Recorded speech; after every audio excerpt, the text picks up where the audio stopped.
কতগুলা পেয়ারা পারছি, কতগুলা। এগুলো এখন লবণ মরিচ দিয়ে খাবো। দেখেন আর একটা পেয়ারা দেখানোর জন্য রাখছি, পাখি খেয়ে ফেলছে। আরো অনেক পেয়ারা আছে গাছে, যেহেতু দুইটা গাছ একসাথে দুই রকমের পেয়ারা হয়, এই জন্য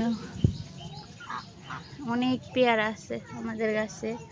কেন জানি না আমার এইসব পেয়ারা থেকে আবার বাজারে কিনতে পাওয়া যায় যে এই পেয়ারাগুলো বড় বড় সাইজের, ওই পেয়ারাগুলো কেন জানি না একটু বেশি ভালো লাগে এই পেয়ারা থেকে আমার কাছে। তারপরও লবণ মরিচ দিয়ে খেতে দুপুরবেলা ভালোই লাগে, অত টক না, মিষ্টি আছে পেয়ারাগুলা, তাই জন্য নিয়ে আসলাম। এখন নিয়ে যাব দিদিয়া। জি আসো, চলো আমরা যাই, তারপর আমরা লবণ মরিচ দিয়ে খাবো।